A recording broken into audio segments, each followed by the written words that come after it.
morning, good afternoon, good evening.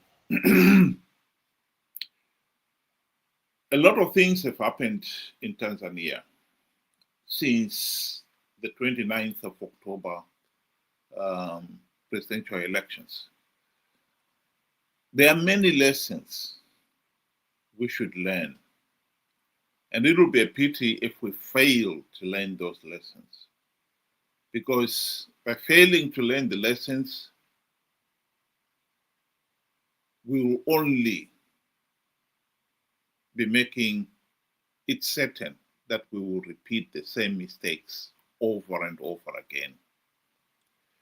So it is imperative that we should review those events and learn as much as we can. Here is a recent video of talking about what has happened in Tanzania and how the UN itself is also getting involved.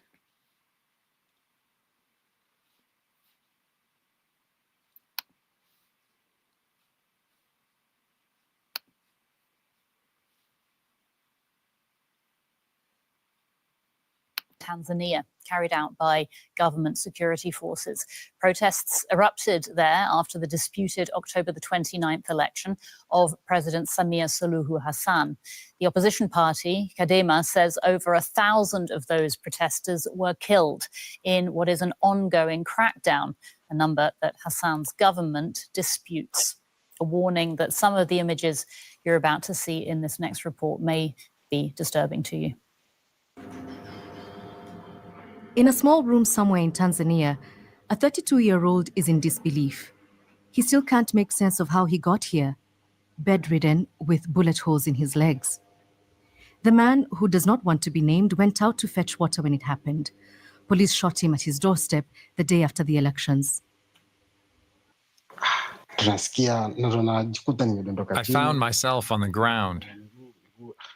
I looked at my legs and saw I was bleeding. That's when I looked up and saw the police, who were aiming down at me.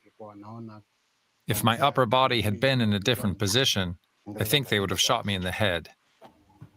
Juma, as we're calling him, is still shaken. He's also traumatized and understandably cautious, initially refusing to speak to us, convinced we were intelligence agents. He's agreed to tell his story so people can know what happened.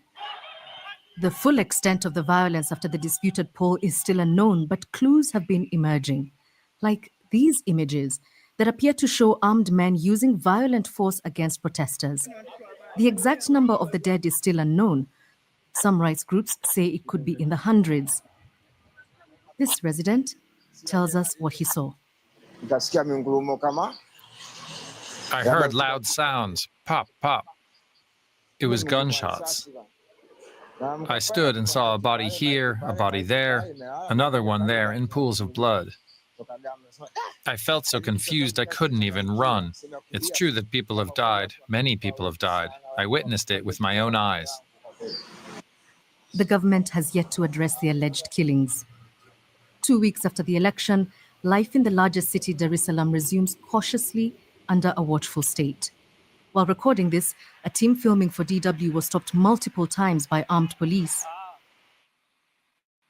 This palm will never peel off, never wear off, never leach, because it has no toxins. Sorry about that.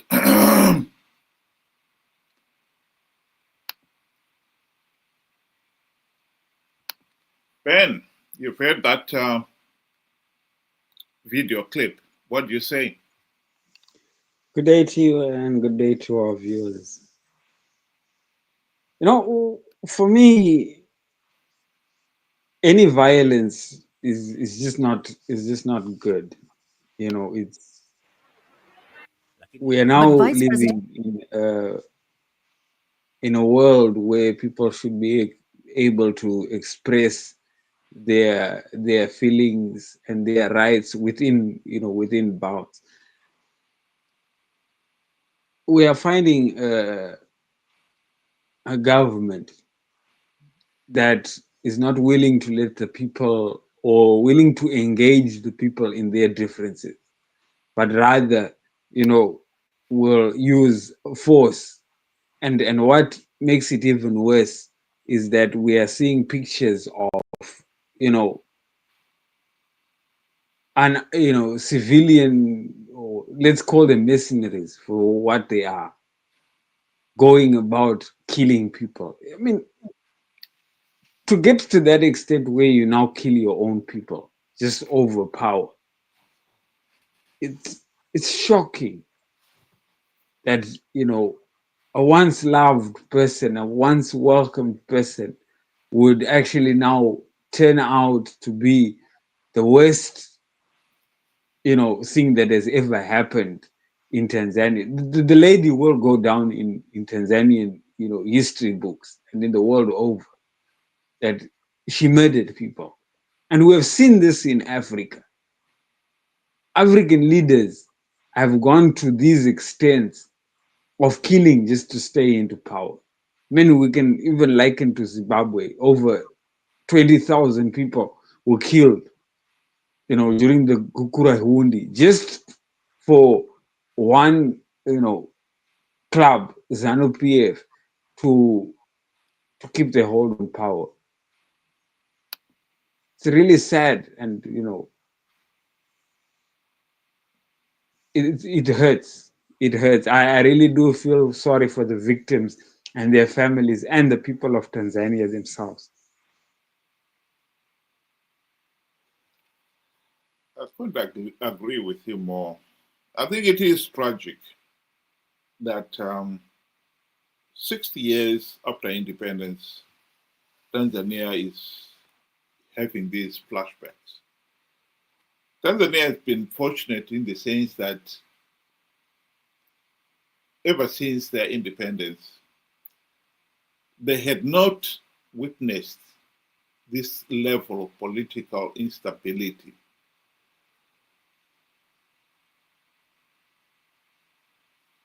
Julius Nyerere may not have helped the country to develop, but at least no one can ever dispute that he tried to have a Tanzania that was politically very stable. He gave the people of Tanzania a system that produced a lot of political stability. I don't want to pretend that I'm an expert in Tanzania's history, but I think there was a greater level of political freedom in Tanzania for the best part of those six decades. What we are witnessing now has always been on the surface, however, the political instability, because Tanzania was not a really fully fledged, healthy and operating democratic nation. It is a pity,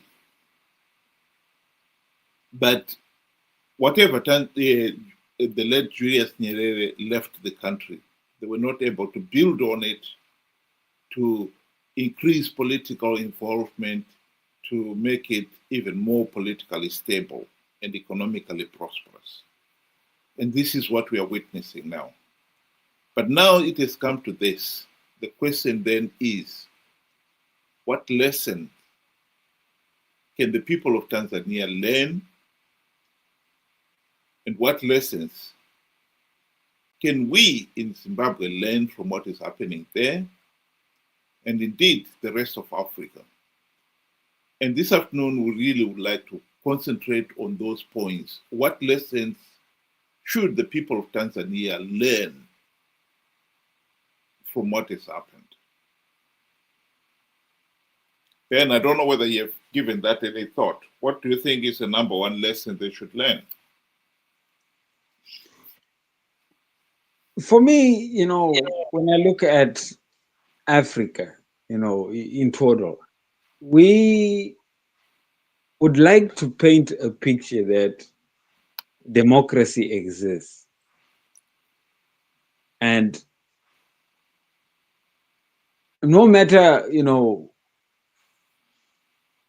how flawed our election process is, we want to paint that picture anyway. I mean, look, let's take, for example, Tanzania itself, where the president is the one that, appoints the electoral body. I mean, that day, right there, should just be alarm bells. How can a contestant be the one that chooses the judges? And most of the time, when they choose members of their political family. Give, for example, Zimbabwe. The children of ZANU-PF top officials are the ones that compromise, they're the ones that are running ZEC. So what result would come out of there? I mean, it's already biased. So we are living, a lie. We are painting a picture that we would love to believe, but the world will not buy. And then this is where, the citizens of Tanzania came in and said, no, this is not a democracy. And they were right to point out, because it is not. I mean, it is not. And it was within their rights to say, you are selling us short. That is the first lesson. I mean, most of these countries that, say they are democratically elected, it's nothing like that. It's nothing like that. It's a lie. And we need to learn that, and then we need to fix it. And I think fixing is more important, because I think we've learned.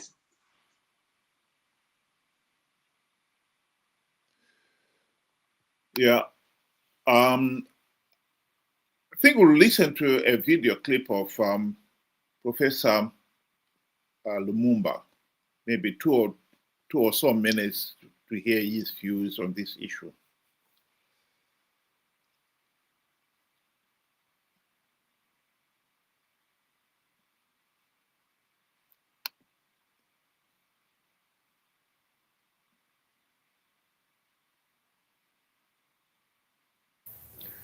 So this pisses me off. They strip table salt down to 2 minerals, call it healthy, and then wonder why people are inflamed.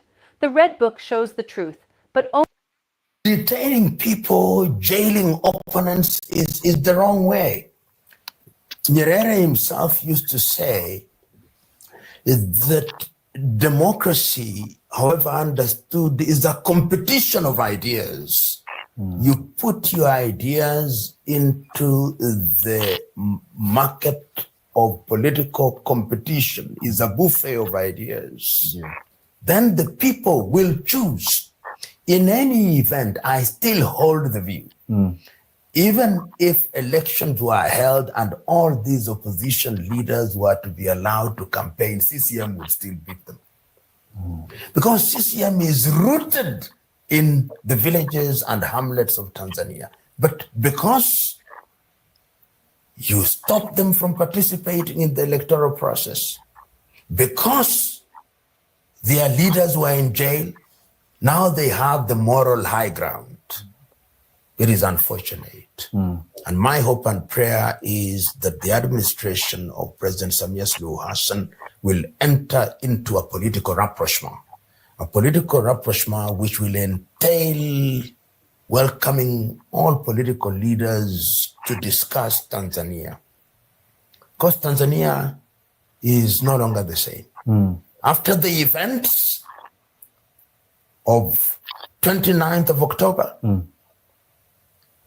when people spilled blood for whatever reason, a country is never the same.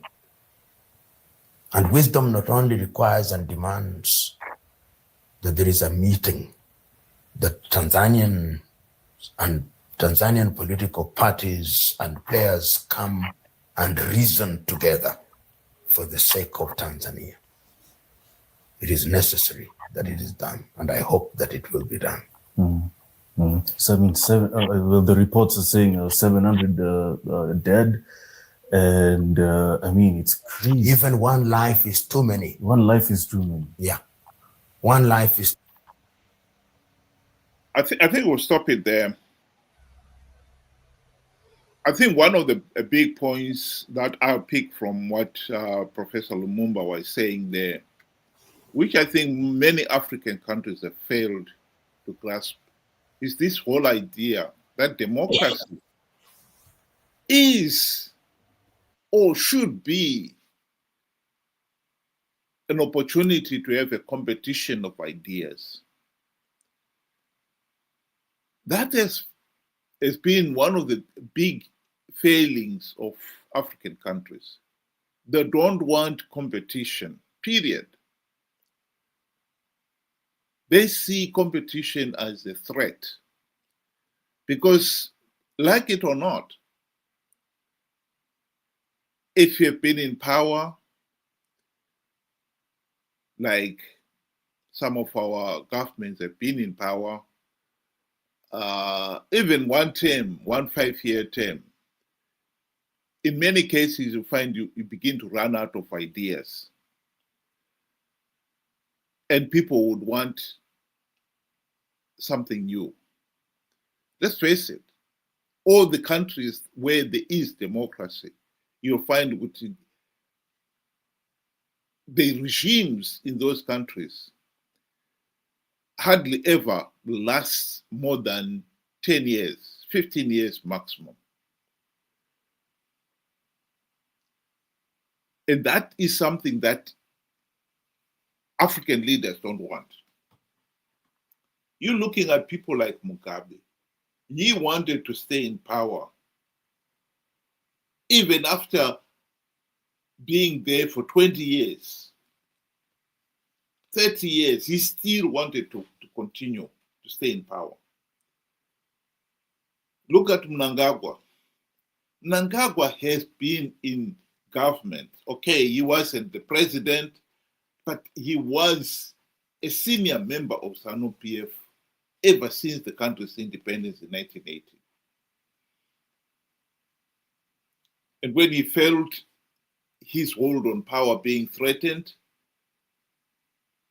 for instance, in the 2008 democratic elections, before the results could be announced, he stepped in and carried out what can only be described as an electoral coup. When his hold on power was again threatened in 2017, a military coup. And now he has been in power in one form or another for 45 years. And he still wants to extend his rule by changing the constitutional provision saying that he cannot stay more than 2 terms. He wants to stay on beyond 2028. So Professor Lumumba is right in saying we want democracy to be a competition of ideas. But the reason why it hasn't taken root is that we have got leaders who, once they get into power, they honestly believe they have the the divine right to rule. And that becomes a serious problem. Ben, any comments on what Professor Lumumba said there in that short clip?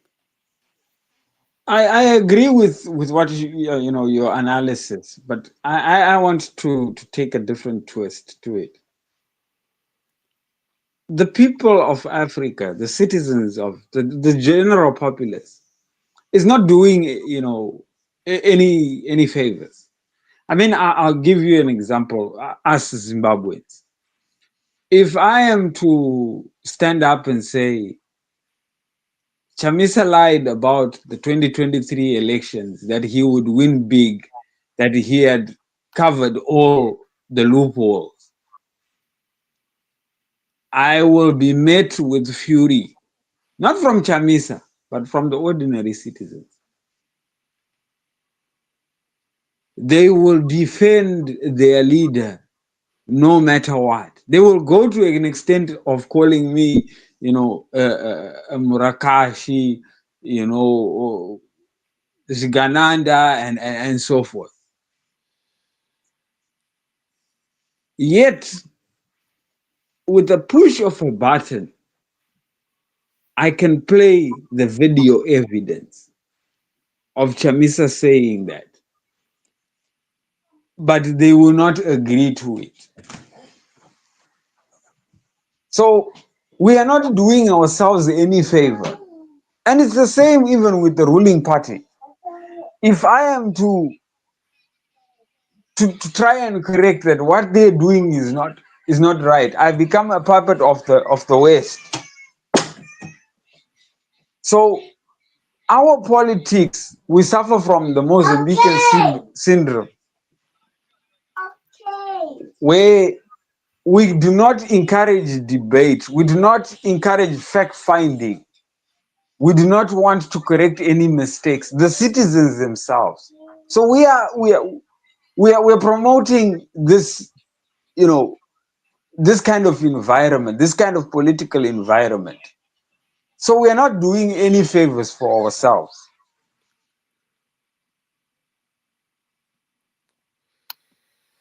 Well, I agree with you there that it's not only the leaders who have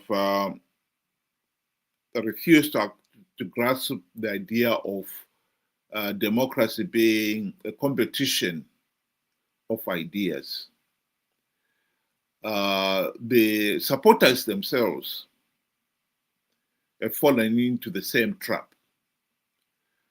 But I would say that in the case of the supporters, they're doing it with encouragement of the leaders.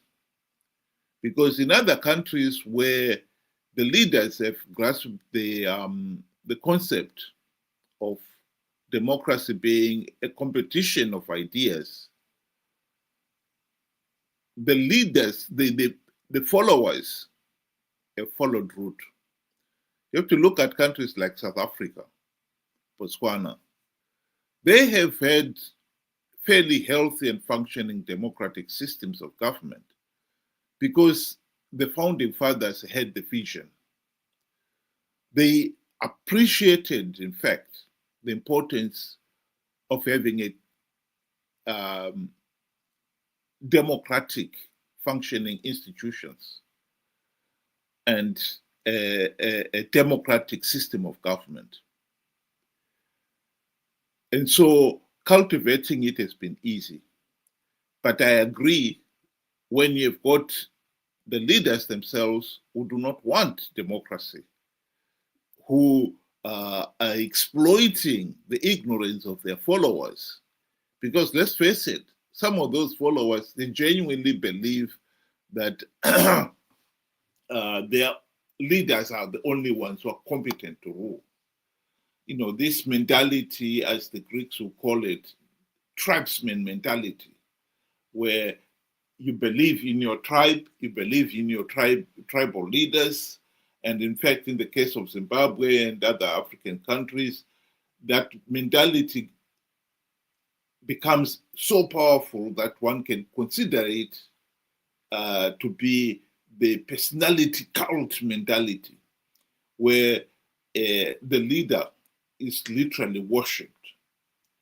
And I agree that if you criticize the leader, you become a public enemy number one. Because in their mentality, some of these supporters believe that their leader can do no wrong. And to criticize the leader becomes a problem. But that is only because the leaders themselves have not grasped that idea of the need for a meaningful and healthy democratic competition. And in fact, the importance. I think on this platform, we've often said that free, fair, and credible elections are not just a right, that they are the essence of good governance. Because leaders who cannot be held to account can start doing whatever they like, and the people are helpless. That's why corruption has become commonplace in most African countries. So I agree with what you are saying there. But anyway, to take up to the next point of Professor Lumumba's argument, I don't know whether, Ben, you want to start on the next point. Now, this is the part that I think a lot of people would not understand, because the professor says, you know, this is the time where Tanzanian leadership needs to come together. And I'm assuming that he is talking of the ruling party and the opposition to come together. Now, a lot of people would not understand what this whole coming together is, because we have had it in Zimbabwe and we completely missed the mark. The coming together is not about coming just, to form one government and then lead after. And I think this is very important. Their coming together is to fix a system that has shown that is broken. And how do you fix the system? You have to make reforms, adjustments that will, prevent such events from happening. In Zimbabwe, we had the GNU after, killings that had happened post 2008 elections. And during that GNU, the primary purpose was to implement reforms that would be necessary to ensure that Zimbabwe going further would have free, fair, and credible elections. Guess what? After we came together, not even one reform was implemented. Everybody was in a comfort zone. We are now in government. We can now, share the spoils. And years later, we are still where we are. We still have that problem of rigged elections. And I think that needs to be explained for us to be able to rectify that mistake and for the people of Tanzania to fix the mistake.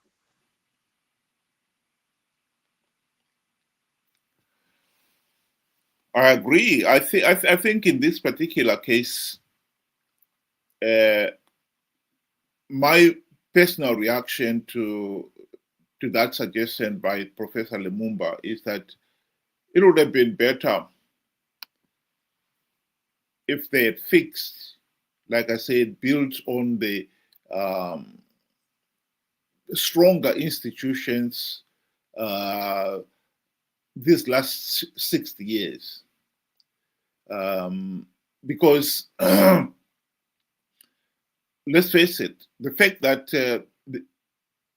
the incumbent government was able to rig the elections and commit so much murder and violence is because other institutions were not able to stop it happening. In other words, Tanzania did not have very strong democratic institutions, something that they should have done, they should have been working on over the last 60 years. It would have been easier to fix the country before it broke down. But I agree with his argument that the country, yes, now we are where we are. The violence have occurred. What can we do? And I think in this particular case, the people of Tanzania should realize that fixing that country's broken system should be the number one priority. And I hope that SADC and the AU itself and the UN will help them to achieve that goal. In the case of Zimbabwe, we did have the opportunity to implement the democratic reforms following the 2008 rigged elections, and we did have a lot of violence that year as well, and many people were killed, and many people were internally displaced. There was a lot of violence in 2008 in Zimbabwe. What we did achieve, however, was to have the GNU with the help of SADC. And I believe as much as that GNU was not perfect, if there had been the democratic and political will to implement all the democratic reforms, that could have achieved what we wanted. Zimbabwe had the misfortune in that neither ZANU-PF nor MDC had the political will to implement the reforms. And the lesson for the people of Tanzania would be to take a page from our own GNU of 2008 to 2018 and make sure that they don't make the same mistake too. And I think that, to me, would be the most important lesson that the people of Tanzania themselves should sit up and listen. And I hope that the government, the incumbent regime in Tanzania right now, and the opposition seize the opportunity to really change that country and put it back on a firm democratic footing.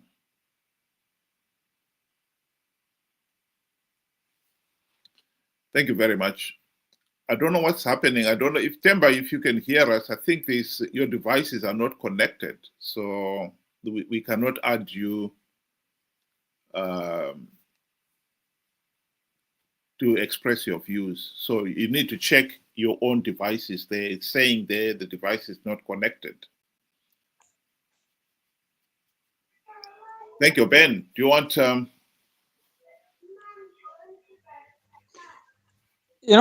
Again, I always, what bothers me is, of course, our leadership will take advantage of the fact that, we have made them into semi-gods.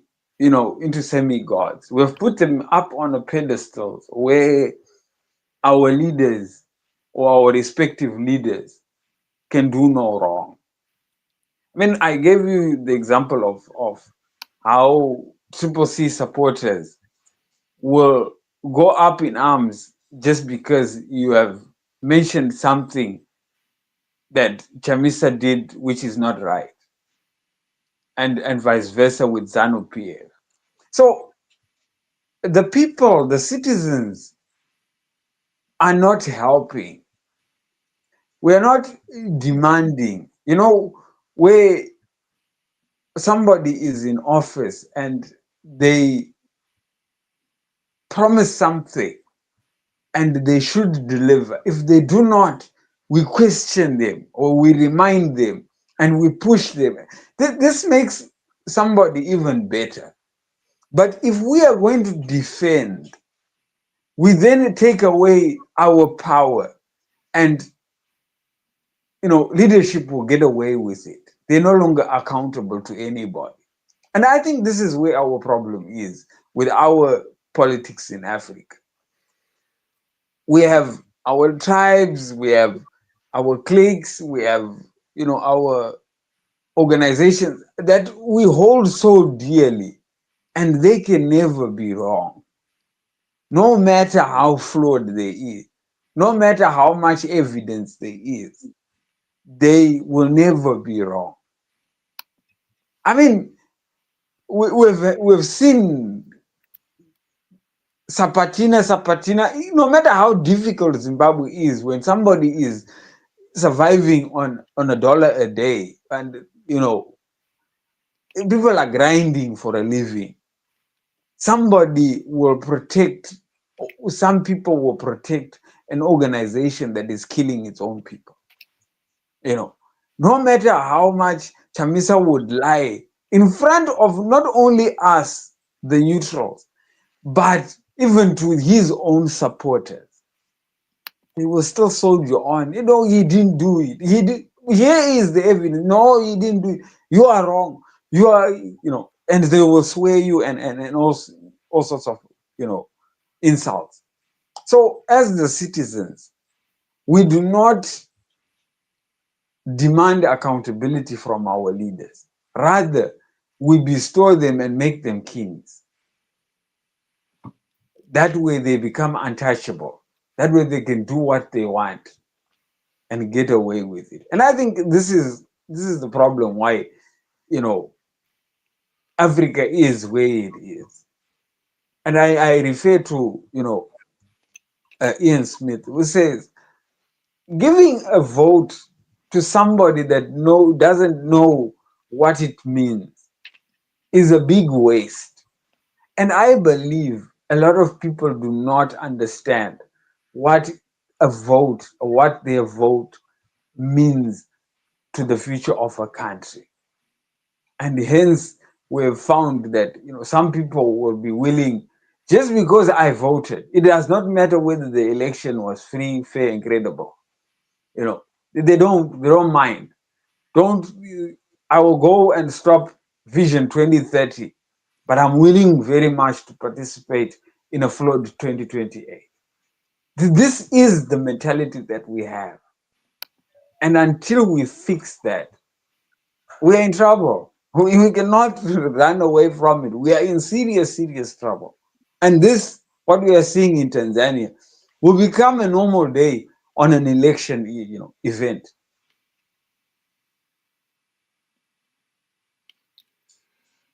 Thank you very much. Temba, sorry, we seem to be having some problems with you. Initially, I could see where you tried to come in and you failed. Maybe you need to exit. You may be using 2 different kits of equipment. But now you are in. I don't know whether you've been listening to the beginning of it. Do you have anything you'd want to add to that?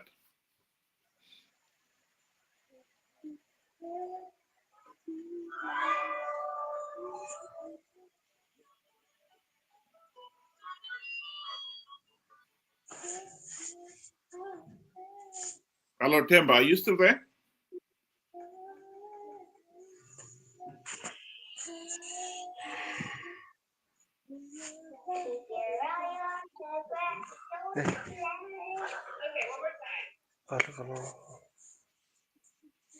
Hello, Temba, we can hear the voices in the background, but we can't hear you.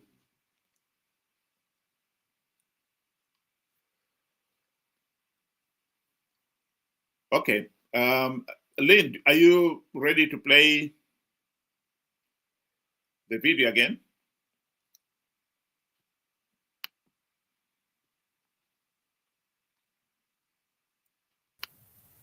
Politics must be a competition of ideas. And sustainable power must spring from the ballot box, not from the barrel of the gun, unless it is absolutely necessary. So it is not easy, perhaps easier said than done, but I hope that reason will prevail. And I hope that people will look at the future of Tanzania, the United Republic of Tanzania, as being more paramount than their short-term political interests. You know, Prof, I always say this, there's no reason whatsoever for a leader to kill people to remain in power. There's no reason. There is no reason. There's no reason, especially when you're using the power to not even do good for the people, to benefit yourself. There's no reason why. And I even last year when we were in the streets, I was like, why are you killing people to remain in power? Let me tell you, protest is the language of the unheard. Give yourself 28 days and become the most dangerous person in the room. Let's be real. Most people over 40 use ChatGPT like.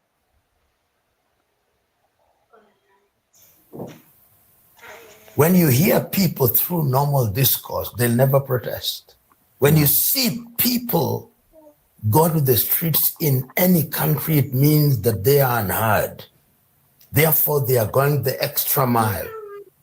Because the natural instinct of all human beings is self-preservation. Yes. When people lose fear and they are prepared to put their lives on the line, you who is in position of leadership must now ask, what am I doing wrong? Not what they are doing wrong.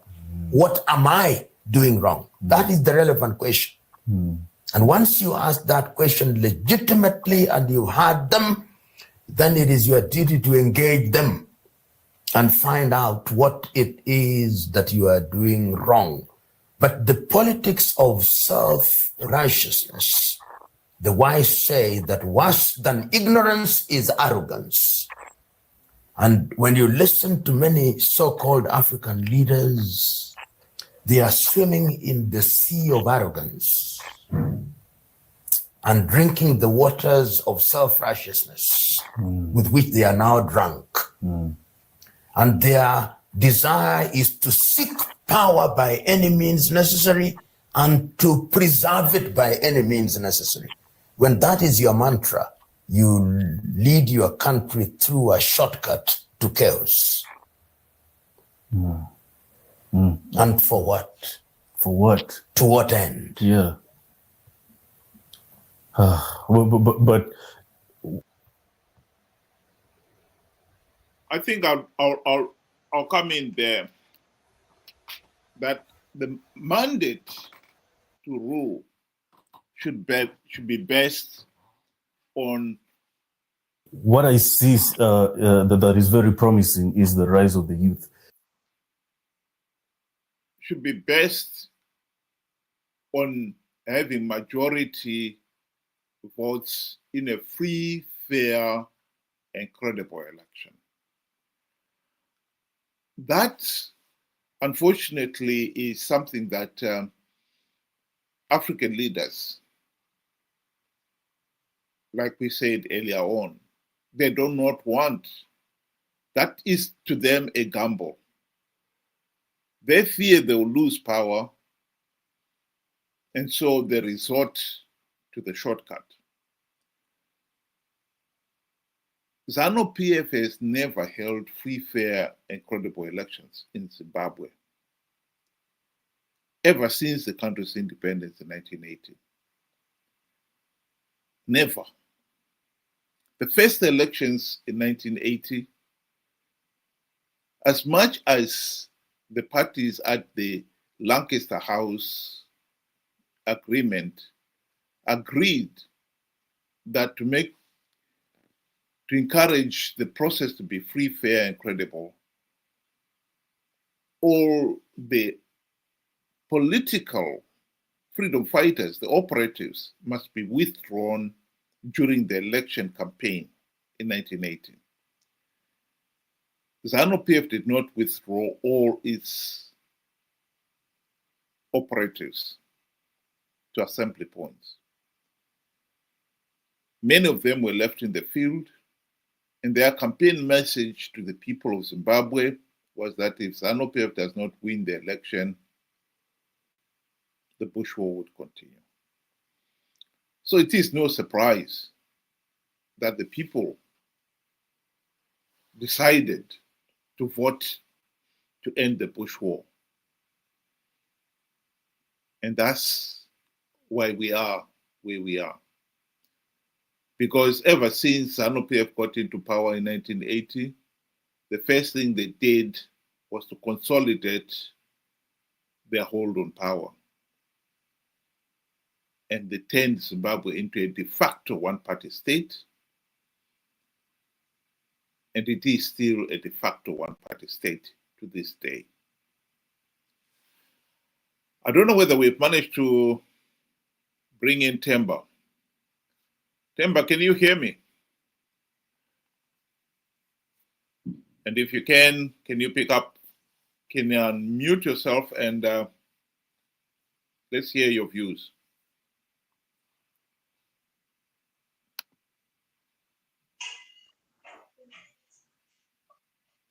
Hello, Themba, can you hear me?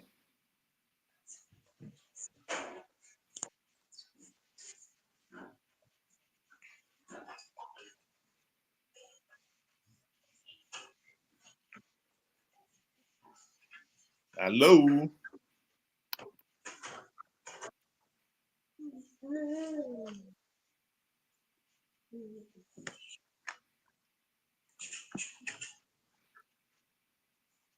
Hello, Themba, can you hear me?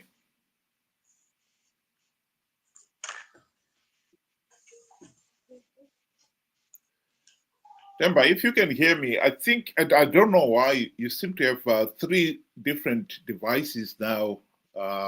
One of them, we cannot add you to the studio, and the other 2 have added you, but we can hear the noise from one of them, but not the other. So I don't know what is happening there. Ben, do you want to give your comments while Themba, we wait for Themba to sort himself out? Now, I would want to show you a picture that happens in Africa, where, for example, Zimbabwe, you find out that the president of Zimbabwe, Mr. Mnangagwa, his family holds key positions within his government and government. That is a pattern. Not that they're brilliant, but it's because they are the children of the president.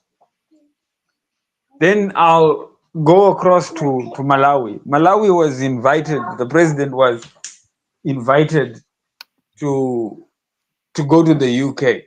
He wanted to go with a delegation of over 100 people. And he was told, no, that's not acceptable. Bring a few, 10 or so. And guess what? He carried his family.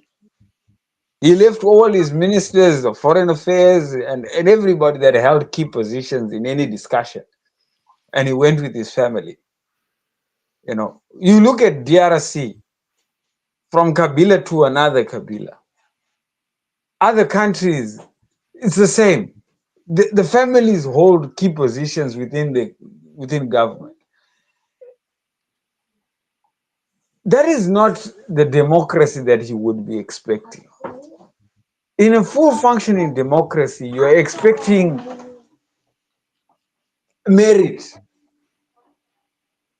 ideas, a market of ideas. You know,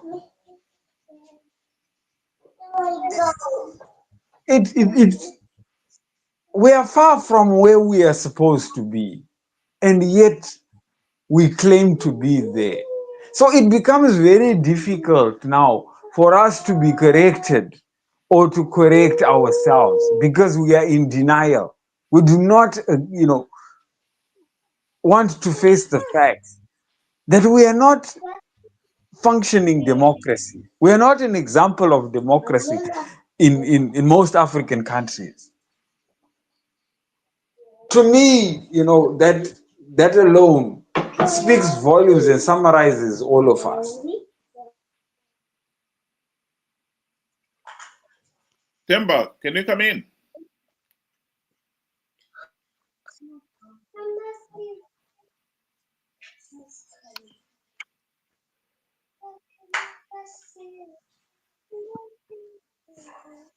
Hello, Temba. I can hear the a noise in the background. So if you speak up, we can hear you. Go ahead.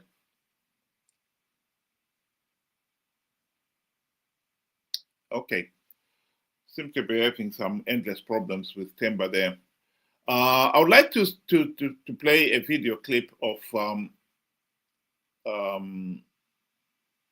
Ibrahim Traore. I think some of the comments he made in this video clip are very relevant to the situation in Tanzania. In fact, he was commenting on the situation in Tanzania.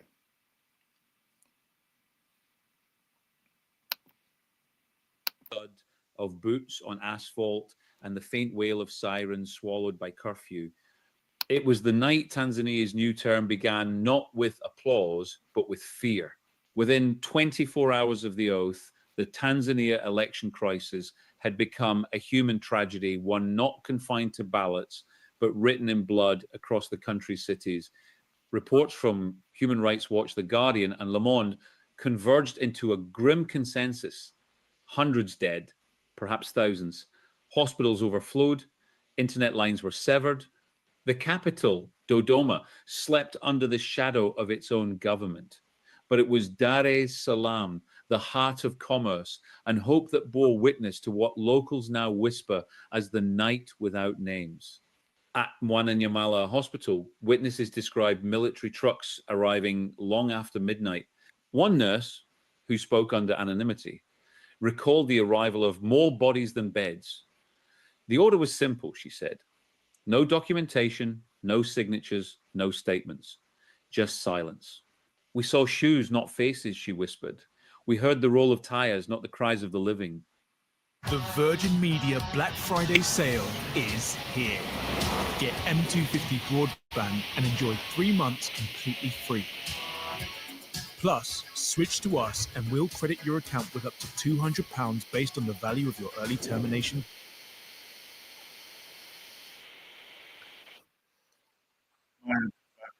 Assembled a battlefield without sound. Soldiers stood where priests used to pray. A country once proud of its calm had turned its hospitals into vaults of secrecy. Across the city, families searching for their relatives were told, there are no names here. Analysts say the night encapsulated a deeper political truth, the state's fear of transparency. The crackdown, though presented as defense of peace, revealed a regime insecure about its legitimacy. The government's narrative that foreign agitators were destabilizing the country became the perfect pretext for total control. The word security replaced freedom. Dialogue became a euphemism for surrender. And obedience was no longer a civic virtue, but a survival tactic. In the days that followed, journalists were detained for spreading panic. Radio frequencies were suspended. State broadcasters replayed the inauguration speech on loop, a ritual of reassurance for a government shaken by its own shadow. Yet, even within the walls of power, there was unease. Senior officials privately admitted that the scale of the violence had exceeded expectations, but to reverse course would mean admitting that peace had been built on corpses. The crisis also exposed a fragile truth about post-colonial leadership in East Africa. The inherited habit of equating dissent with treason. Since independence, many African governments have cloaked repression in the language of unity. Samia Suluhu's administration, once hailed for its calm demeanor and technocratic image, appeared to follow that old script. Political scientists point out that this was more than a domestic emergency. It was a fracture in the continental project of democratic renewal. In an era when figures like Burkina Faso's Captain Ibrahim Traore were championing sovereignty through popular legitimacy, Tanzania's descent into fear stood as a warning. It showed that democracy without dignity collapses into ritual. By the second week, the funerals had become collective. Coffins were scarce. Grief was abundant. A mother in Morogoro told reporters, "They told us our sons died protecting the peace." I asked, "Whose peace?" Her question was not rhetorical, it was existential. The Night Without Names entered the lexicon of Tanzanian tragedy, not as a moment of chaos, but as a mirror to power. A reminder that when leaders mistake silence for stability, nations bleed quietly. As dawn broke over Dar es Salaam, a single phrase began circulating on social media before it too was banned. If the state keeps no names, the people will remember every face. Oh, that phrase, whispered through encrypted chats and handwritten notes, would become the rallying cry for those who refuse to forget. But while Tanzania mourned its unnamed dead, another storm was already building beyond its borders, a storm that would soon pit neighbor against neighbor and turn a political crackdown into a regional reckoning. I'll stop it there. Ben, do you have any comments on that one? The more we continue to ignore that Africa really is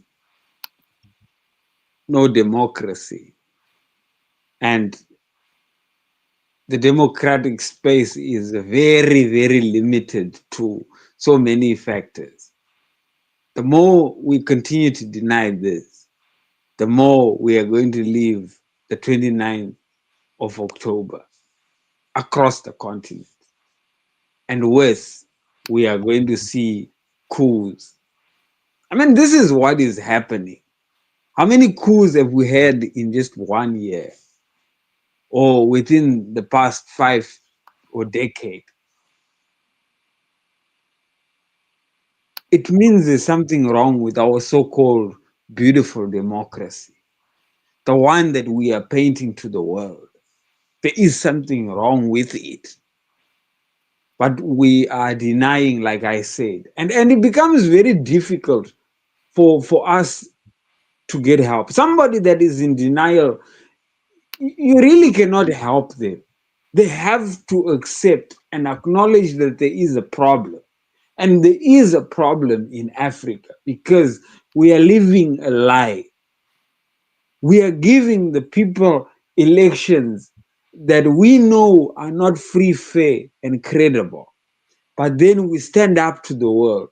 We stand up at the United Nations and give speeches.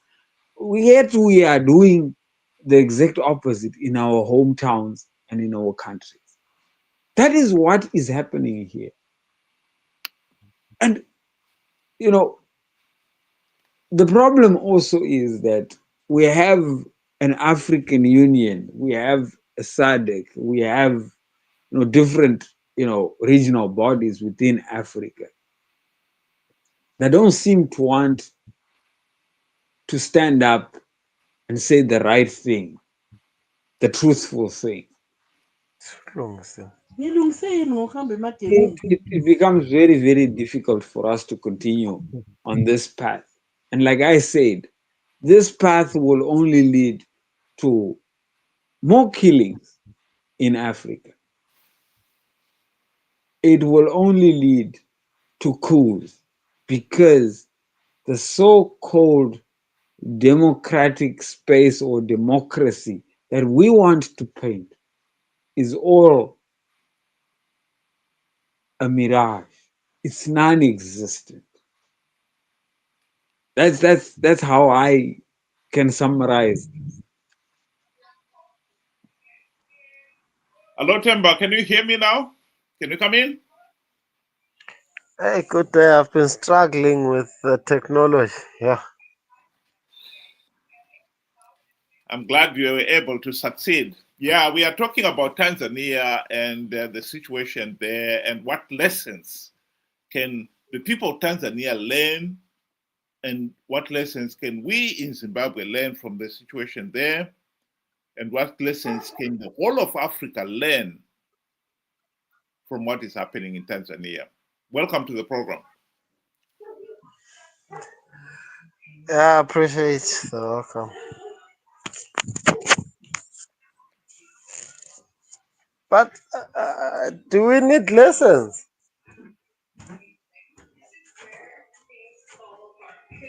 Well, surely what has happened here, if we do not learn something from it, it will happen again and again and again. It's been happening. It's been Exactly. happening all along, but in different dimensions, in different spheres. Yeah. So the Like, argument is, how are we going to stop it?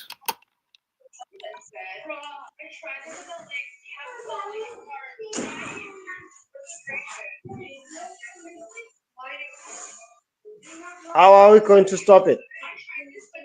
Yeah. I mean, how we can't keep on repeating the same mistake and having the same chaos and violence and political instability forever. It's the effects of colonialism. We were colonized for 100 years, and we want to decolonize in 10 years.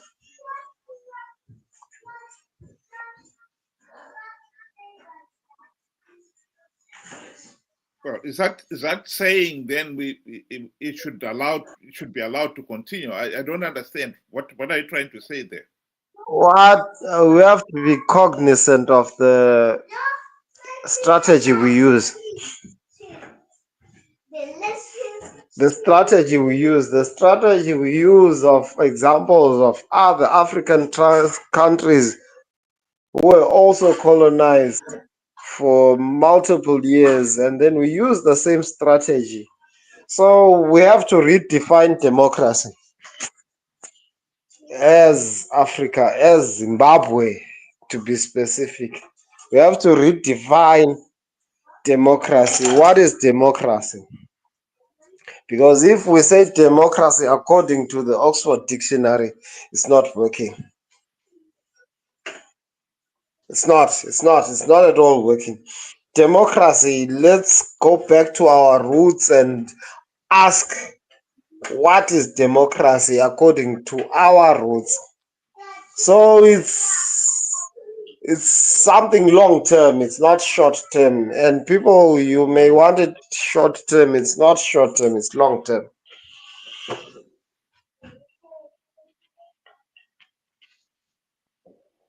Temba, what you will find out is if we go to the definition of democracy in Oxford, that is not the democracy that exists in Africa. Ours is a lie. Let me explain. We were playing the professor's video, Professor Lumumba's video, and he says something. He says, I listen to that guy's videos. I actually follow some of them. The videos is quite. Only I was struggling with my network. I was just seeing the video. okay. So let me say something that he said. He says uprisings or demonstrations are done by people that are not being heard. So if we say we are democratic nations in Africa, which means our people are being heard because they are voting for us and so forth. So why are the people going against us, the leaders? For example, the lady in Tanzania, she won an election and she won by 90% or 90 plus, right? That's not practical. It's not No, practical. that's what they say. And that's democracy to them. In most African countries, that is democracy. We should not lie. Even in Zimbabwe, this is how it is. When people are forced in rural areas, that is not democracy. She won by 90%. But then you find out millions were demonstrating out in the streets. Where did they come from? But listen, you're still repeating my question. I'm saying we have to define democracy. That's the definition of democracy is not the problem. It is our definition of democracy. So still, that is the problem. Question still said, let's redefine it. Let's redefine it. Look, if democracy is stated that it is A, B, C, D, and then we translate it and we put, F. What's the translation? Let's go back. Let's go back to the basics. Which are the definition of democracy. What is democracy? For me to summarize it for anybody that is easy, is free, fair, and credible elections. No. It's not an election. It's not an election. This is the problem with Africa. Africa, the definition of democracy is holding elections. So it's free, the fair. The real democracy is holding free, fair, and credible elections, where your vote counts. I'll give you an example. The lady got 90%. Who voted for her when everybody is in the streets? The election was done, but was it free, fair, and credible? It was not. This is according to even SADC and all observer mission reports. So the definition can you upload those reports? To say can you upload those reports now? We read them. Can we read those reports now? Well, ask me why I'm asking that. Yeah, why? Just want to be the devil's advocate for once. Well, we are Africans, and then we were to go back and try and find the material. Anyway, I will look for the material. It's all over social media. It's all over the internet. Gentlemen, can I just add something there? I think we should not deceive ourselves in saying Africa we're a democracy. There's nothing like that. We haven't. So whatever system we are having there is our own. To say we can call it whatever we want. I mean, if Mnangagwa says Zimbabwe had free, fair, and credible elections, he can say that. The opposition can say whatever they also observed. The election observers say something totally different. At the end of the day, what really matters is what is the reality on the ground. And the reality on the ground, you cannot say you had free, fair, and credible elections when, as Ben was trying to explain there, when you are frog marching the voters in the rural areas in their hundreds of thousands to go and vote. Or in the case of Tanzania, when you hear that during the election process itself, those supporters of the party that came in to vote, they were given multiple ballot papers. So the ballot boxes were stuffed. That cannot be called democracy. We look at what is on the ground, and I think we all agree on the basics of what constitutes free, fair, and credible election.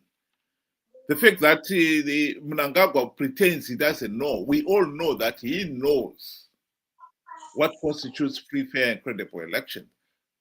It's just that he doesn't want to accept that concept when it applies to him. That is different.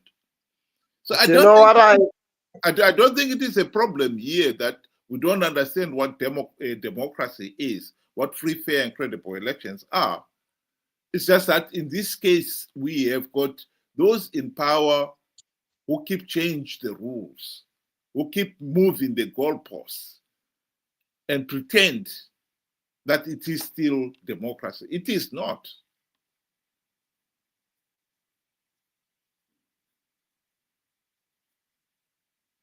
the whole thing, you know, it's pretty simple. I mean, we are saying democracy is free, fair, and credible election. It's not just any election, because anybody can hold an election, no matter how flawed it is. And in most African countries, the elections are one-way traffic. I mean, the evidence is galore. We can spend the whole day denying. How do you have free, fair, and credible elections when all the oppositions are locked up?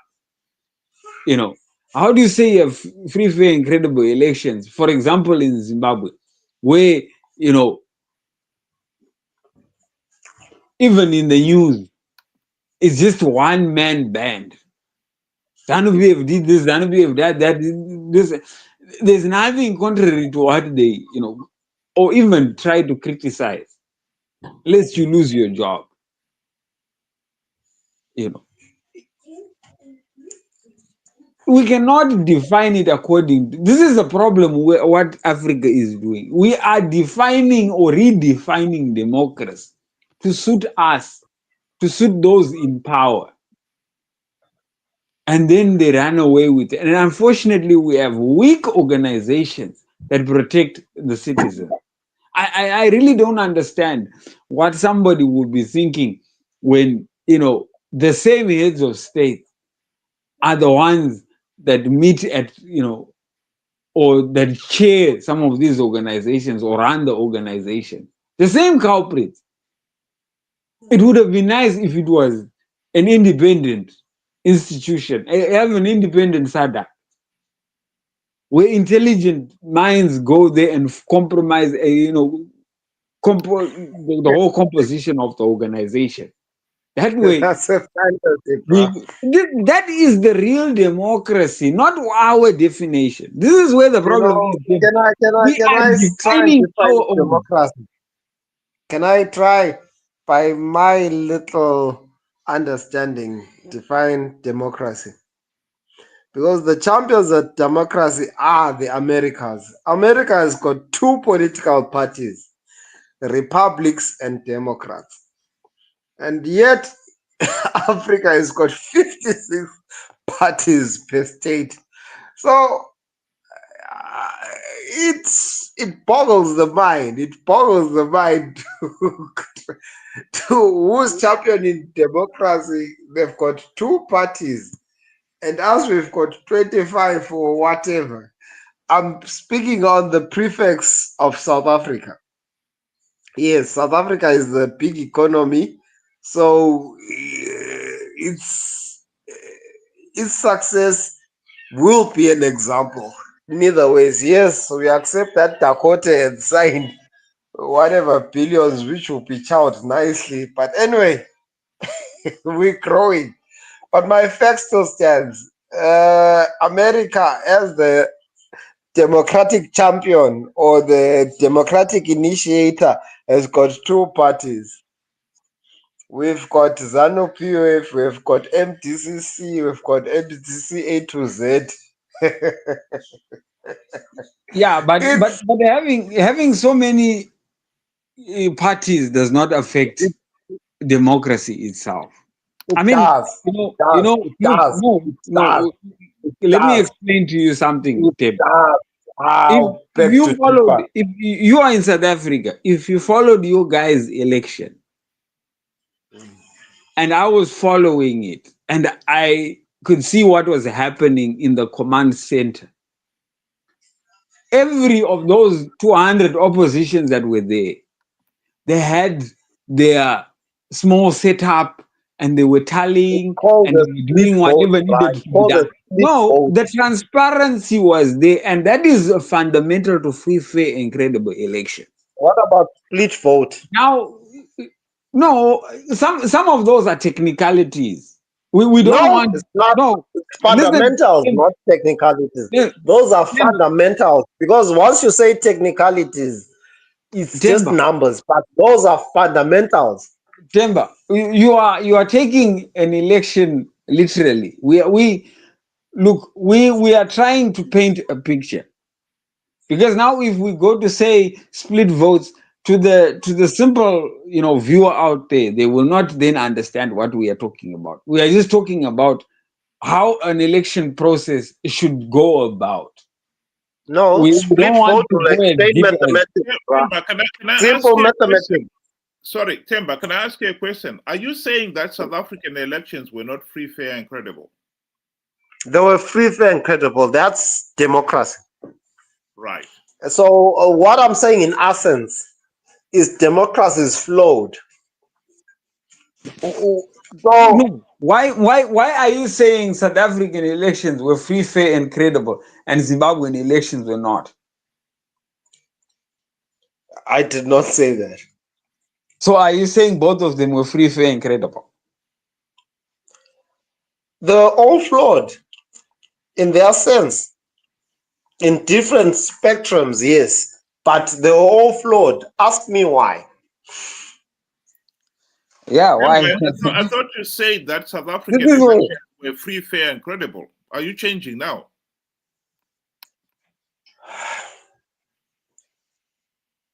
In the broader sense, they were free, fair, and credible. But in the narrow sense, no, they weren't. Temba, this is what I'm saying. If you go into the technicalities, and the ordinary person that is listening may not get this. We are simply just touching the surface. We are not really going deep. We are talking about the obvious. I'll give you an example. We're not supposed to go of deep. big difference. Are you saying that? Look, are you rebuking me? No, I'm not rebuking you. I'm just saying it's easier to explain it with the obvious so that the ordinary person can understand, right? For example, I am the ordinary person, bro, because I am still starving.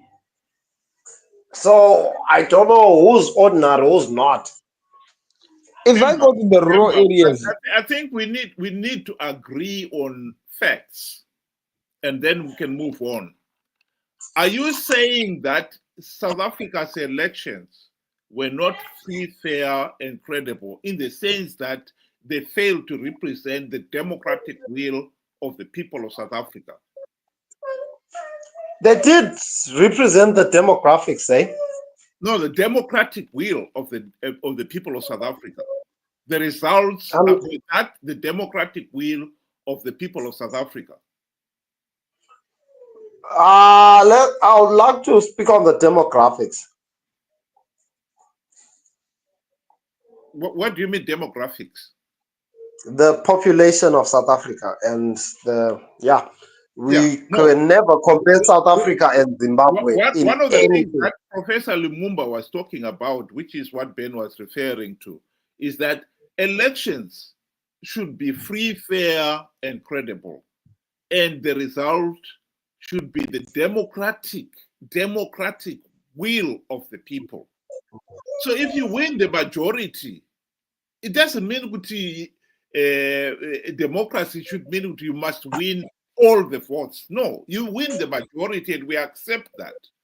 As long as that was done in a transparent, free, fair, and credible process that everyone can see this is the result and you have won the majority. That is the democratic will of the people. Are you saying in that case, I concern that South Africa was close. Was it the democratic wish of the people, or it wasn't? It was closer to the democratic wish. Sorry? It was closer to the democratic wish. Because the ultimate population that voted, I am not sure of the statistics, it was pretty high.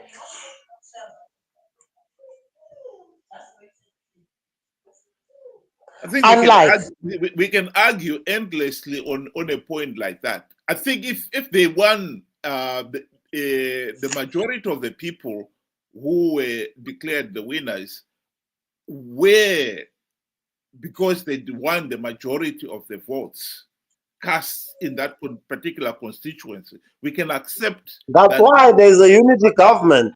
There is a unity government because the demographics did not allow for one party to rule. Nobody says that a democratic process should always produce one clear winner. Coalition. So South Africa, I'll say it's closer. It's much closer to democracy than far.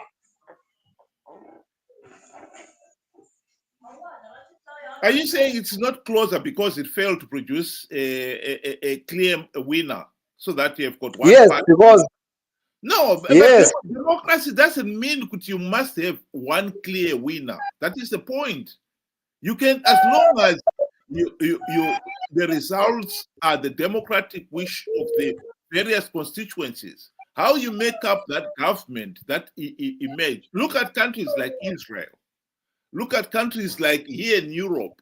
Many of them, like Germany, Denmark, you find more often than not, they've had to come up with a coalition government because no particular party won a clear majority. So what I'm saying is actually true.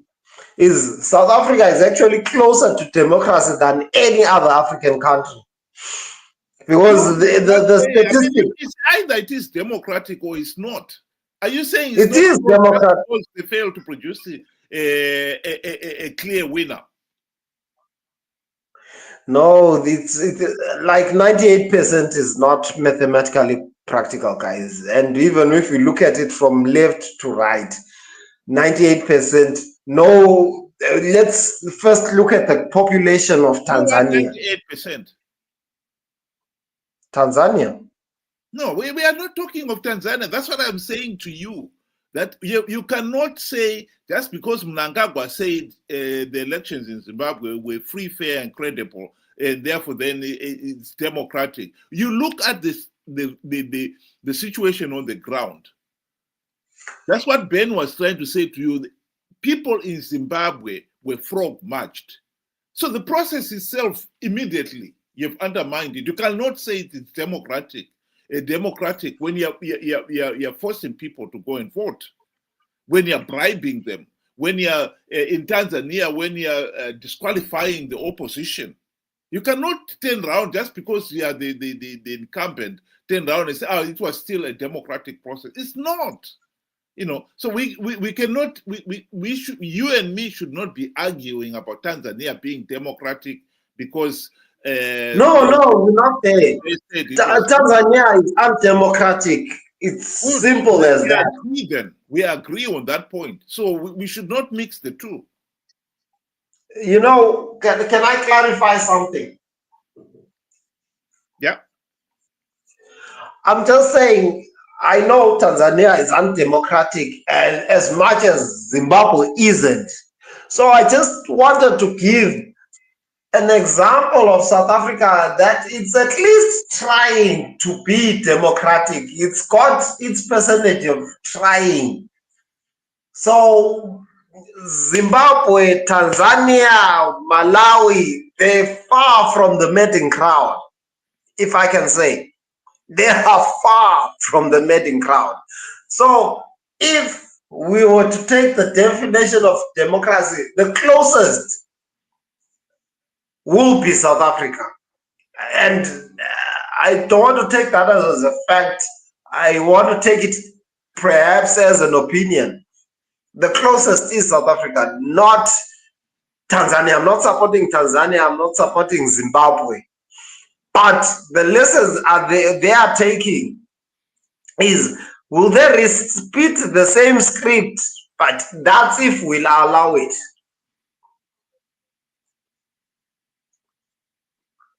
So by allowing, I mean. Ben, do you want to come in there?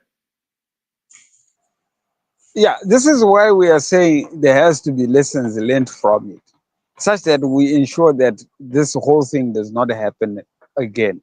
Because if nothing is fixed, it will happen. It's just like Zimbabwe. We had the 2023 election that was illegal and flawed. And now we are in 2025. Nothing has been done. Nothing has been said or even been addressed from that. Do you honestly believe that 2028 will be different? It will not. It will be the same thing because nothing has been learnt and nothing has been done.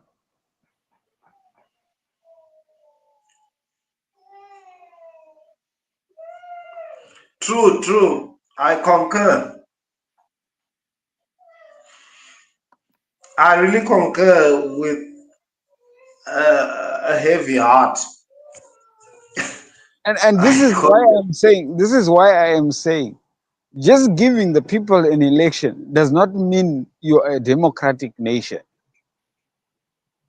Because Zimbabwe has given people a flawed and illegal election. That does not mean they're democratic. South Africa, on the other hand, like I was explaining, you could see what they were doing.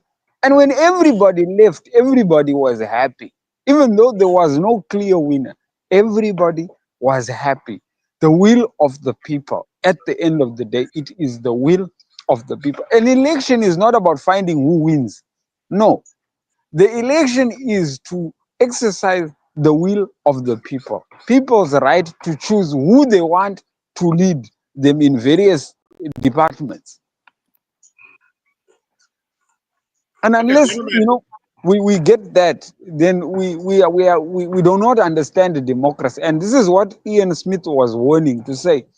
Giving a vote to somebody that really does not even understand what is going on is a waste of time. And unfortunately, many people do not understand. Even the leaders in the opposition do not even understand. Yes, they are fighting for 2020, to stop 2030, but will be willing to continue with the flawed 2028. It makes no sense. So listen to like I you know what I love to think logic should dominate. So before 2028, the 2 years we should suffer in the meantime, suffer and toil, and then repeat the process in 2028. That's the funniest part of me. Like you have to confirm the process. I was suffering 2025, I was suffering 2026, I was suffering 2027. Let me repeat this process. So that's how and expect a gullible. different outcome. Are you going to expect a different outcome from that, or you're just going to perpetuate your own suffering? So what's the discussion if there won't be a different outcome? The discussion is there is something to be learned, and we should learn from it so that we do not repeat the same mistakes. 2023 election in Zimbabwe were not free, fair, and credible. We should be learning to fix that so that we have free, fair, and credible elections. Then we fix. And how far are we? How far away so We have far? not even begun because nothing has been done. We're still in the learning process. No, we're not even in the learning process because we are not learning anything. We are willing to participate in 2028 without fixing. And then you add another 5 years to your life. You are now a Magoko and Madala. This is where we are going.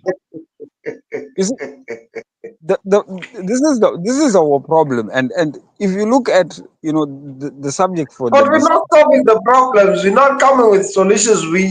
That's why I'm saying no, it's lamentations. It's lamentations. no. The solution was given decades ago. We cannot go and hide behind a finger. That is not an excuse. The solution was given a long time ago. There is a solution to our problem. Can you recap it? Can you recap the solution? The solution is in the SADC recommendations and in the SADC report. And they gave us what we need to be fixed. And it's not only the SADC report, it's all observer, EU, you name it. They've given us that solution. But we have decided to ignore it. No, we did not decide. Don't blanket everything. Why I'm arguing with you? You blanket as if we are in all agreement with that. We're not. It's our so-called opposition that is complicit. It's just complacency. It's just complacency. They're just compliant with something that is blatantly wrong. And the moment you say we, it's a blanket, bro. We're not in agreement. Look at it this way. Why I'm saying we. The opposition, yes, they are incompetent. They have, lost the ball. But look, when they stand up, has Zimbabwe lost the ball? The question still stands. Has Zimbabwe lost the ball because a few niggas were paid off? A long time ago. Look, Temba. So what are we talking about? Look here. We have when the opposition. Can I just come in there, Temba? I think what Ben is saying is we. When he says we, he's talking of Zimbabwe as a nation. We, as a nation, participated in 2023. That cannot be disputed. That is what happened on the ground. And therefore, then we have lost the plot there, because we should have implemented the democratic reforms. We did not. No, it was impossible. It wasn't feasible. It was not feasible because the numbers weren't adding, guys. The numbers weren't adding because the moment you say we, it's like we participated. No, the numbers did not add, and everybody knows that. It's a fact. It's a fact. And now are you talking we want to. No, you're saying 2023. We did not participate. That's what I'm saying in essence.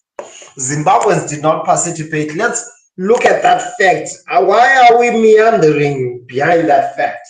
We are meandering and say it was free and fair. No, there were ghosts. People who did not exist voted. Why are we hiding away from that? And want to decorate it and make it look nice. Why? Why are we not being factual? As the fact that no, guys, because the moment we try to, you see the problem is you are still denying. Look at it this way: over nearly 2 million people went and voted for Chamisa. Of course, we can add the ghosts inside, but the fact is, nearly 2 people went and voted for an incompetent opposition, like we have agreed.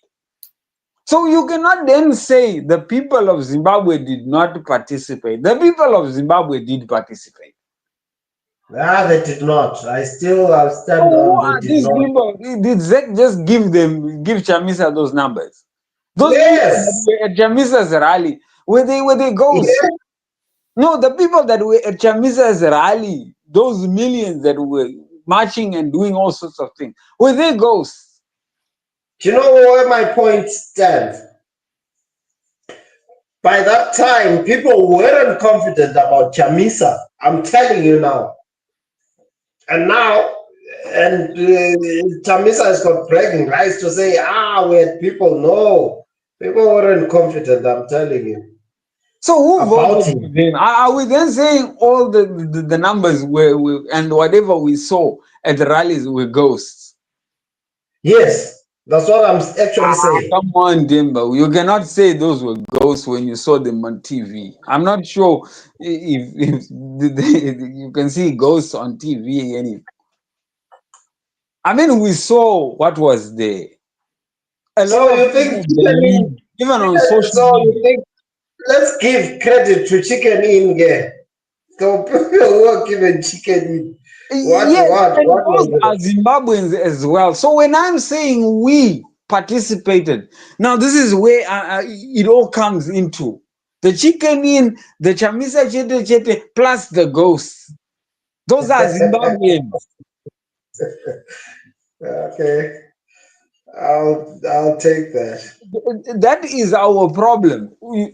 We keep participating in rigged elections only to cry tomorrow. We are not learning. We are not taking up the solutions that we were given. I mean, the EU at one point gave us 23 solutions. 23. And from the 23, not even one has been implemented. And even the opposition does not even talk about implementing. So chicken, don't you think chicken played a part? Of course. I mean, this is a nation that knows no better. Some of them know no better. Some of them are desperate. We're all desperate, bro. Who's not desperate? No. You know what? Desperation is a choice. If you go to an you know why I'm saying we're desperate? Do you know why I'm saying we're desperate? We all want a better, we're desperate for a better nation, for equal opportunities. That's what we're desperate for. That does not necessarily mean that you should lose your senses. I mean, look, when Chamisa stands up and says, I'm going to win big, guys, I'm going to stop all this vote rigging, and everybody says, yeah, and none say, well, how or why. That is no longer thinking. It's beyond desperation. Because look, you were given, like I said, you were given ways to stop this whole, illegal process of election. And you have not implemented one solution from there. And then you stand up and say you are going to do it. The question should be how? Because we're not seeing you do what needs to be done. That is, somebody that has sense would ask that question to say, no. Even this is what I always say, even the laziest of men, the laziest will dream that one day when I get a car and I get this and I'm going to do that, but he does not want to work. It's all a dream. It's daydreaming. This is exactly where we are at, where we will say we are going to stop ZANU-PF, but the ways to stop ZANU-PF we have not even begun. How then do you stop it? This was the question that was supposed to be asked by the Chamisa followers. You are saying you are going to stop ZANU-PF from rigging. How so your objective, what's your objective? Form? How do you do it? What's the objective? Stopping ZANU? Of course, ZANU-PF is a thorn in everybody's flesh. Yeah, I mean, this is why we are gathered.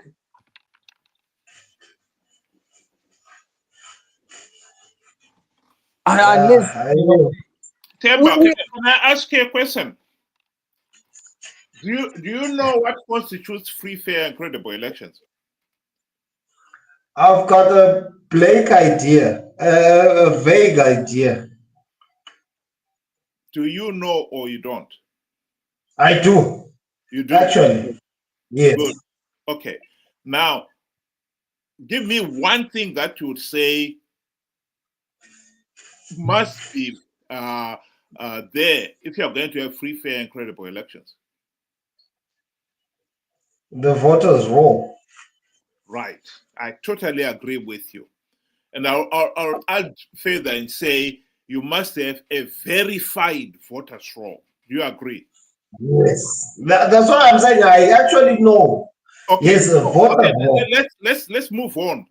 Now, if you know, if you are going to have free, fair, and credible election, you must have a verified voters' roll.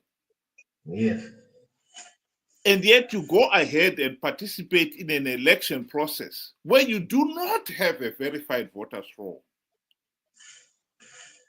What would you say? That's where That's where my brother came in and said it's desperation. We are all desperate. You know, no.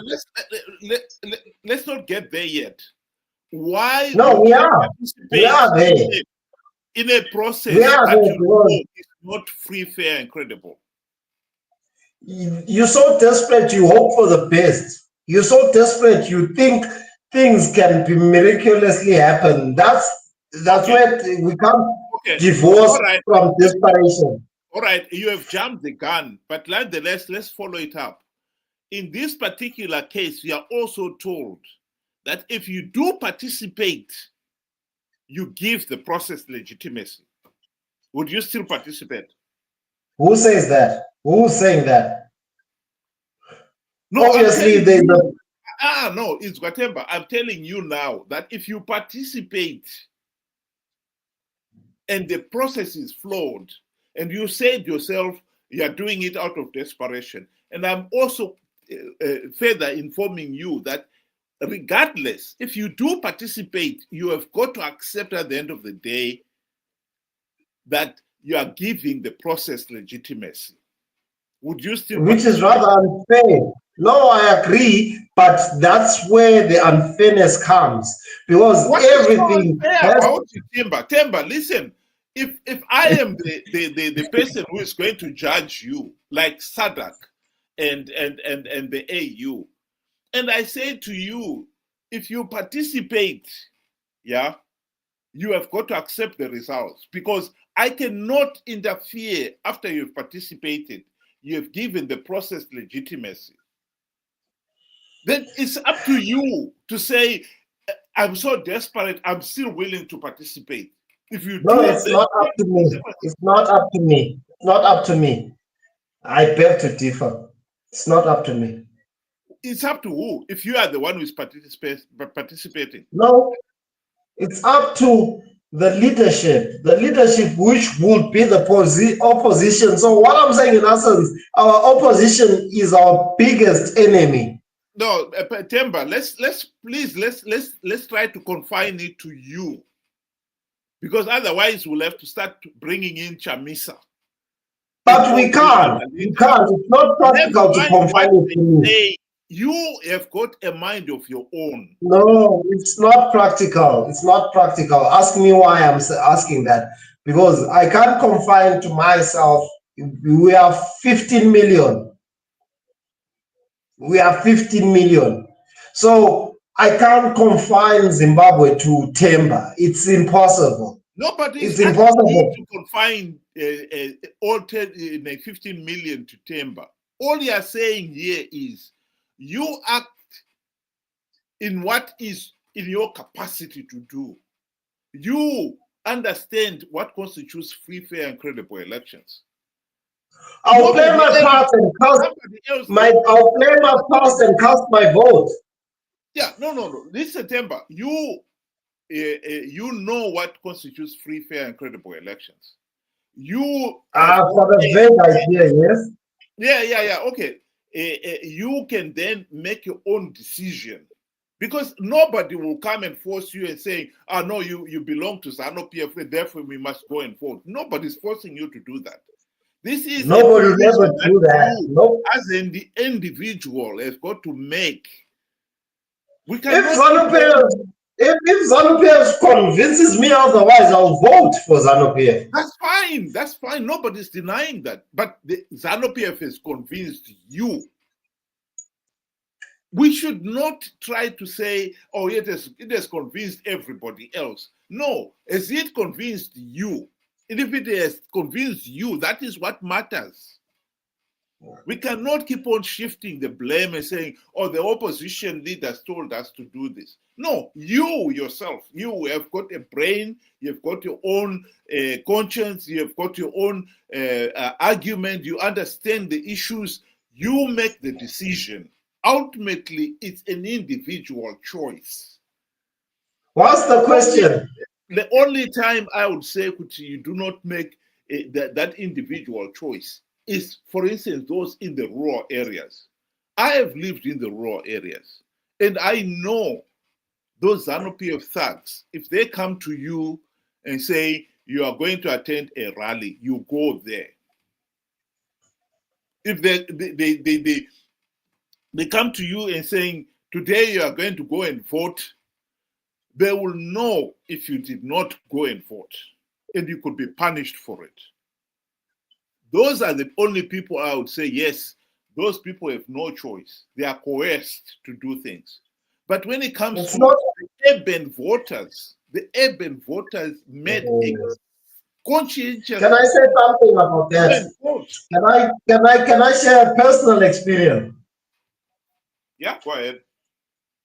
I think it was to the rerun of elections. I was in Tungisa.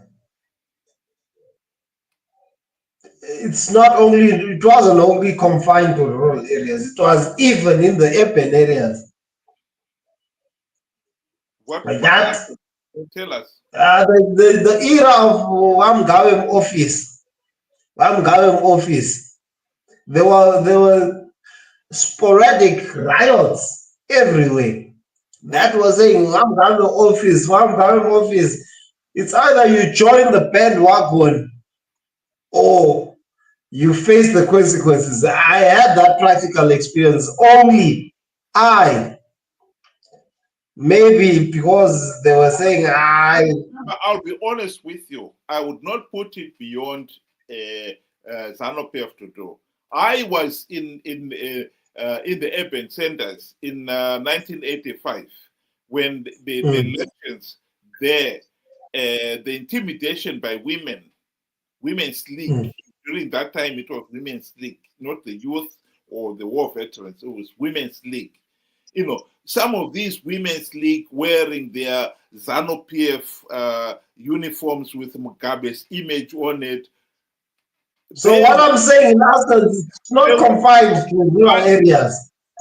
Yeah, no, I agree. I'm not disputing that. What I'm saying to you is, as a general rule, the level of intimidation in urban centers is not the same as in the rural areas. That's all I'm saying. I'm not saying intimidation does not happen in the urban centers. I'm not saying that. I've never said that. But I can tell you the level of intimidation in the urban centers, at least in 2023, was not anywhere near what you got in the rural areas. So we can conclusively say that those who participated in the 2023 elections and they came from the urban areas, they did that freely because they believed Chamisa had plugged the vote rigging loopholes. That's all we're saying here. We cannot keep on shifting from an individual decision to a collective national decision and then back again because it suits us. No, we've got to make a decision. In this particular case, in the urban centers, the opposition, the 2 million, the majority of the 2 million were in from the urban center who voted for Chamisa were from the urban centers, and they did it out of their free will. And this is where I was coming back to you on the issue of SADC and the AU have warned that if you participate, you give in the process legitimacy. And then if 2 million participate, what do you want SADC to do? But yeah, its hands will be tied. SADC's hands will be tied. So those are the loopholes SADC still uses. It's just a ploy. It's just a ploy of it's just a ploy. The problem is you are blaming everybody else except ourselves. This is where our problem is. We are being warned, and then we are saying this is the loophole SADC uses. But we were warned. Who was warned? We are warned every time. I mean, the videos are there. Okay, let's talk about the statistics. Who's got access to information of that warning? Like Mr. Mkore was really talking about the rural area. Can you please play for him Dr. Mumba's advice on after the 2023 election? Then I think we can narrow that down to say we have been warned. Yeah, sure. Let me find it. Dr. Mumba. Okay, here we go. Well, thank you so much. First of all, let me be clear that the changing of any dynamic or situation in any of our African countries is a preserve of the citizens of that country, in this case, the Zimbabwean people. An election observation team goes there to support the process by observing and being able to release a statement of our observations that, for instance, in Zimbabwe, we raised several issues of transparency and also the independence of the Electoral Commission and things which happen in many other countries, But at the end of the day, once we produce the report and make it available to the Zimbabwean authorities and eventually to the Zimbabwean people, it really remains the preserve of the Zimbabwean people to fight for the freedoms that they need themselves and to correct those issues that have been observed. The reason why we have multiple observation missions is to ensure that, there is a comparison, taking place between the SADC report and the European Union report, the African Union report. And then they can see that those issues that repeat themselves in all these reports, it's up to the Zimbabwean people. And this is where I appeal to all political leaders, not only in Zimbabwe, especially the elections that are coming in Mozambique, they're coming in South Africa, in DRC. We have to make up our minds that, look, at the end of the day, once the people in the country are given an opportunity to monitor the elections, because they also monitor, it starts not during the day of elections. They must make sure that the constitutional lacunas that can affect a good election are dealt with months before the election. And they must fight to ensure that there's a level playing field. They should never wait for the time when the election is taking place. They must also insist that the electoral commissions and the governments in those countries abide by international norms in holding democratic elections. And this fight must be more vicious before the election comes. I'll just quickly add on to that.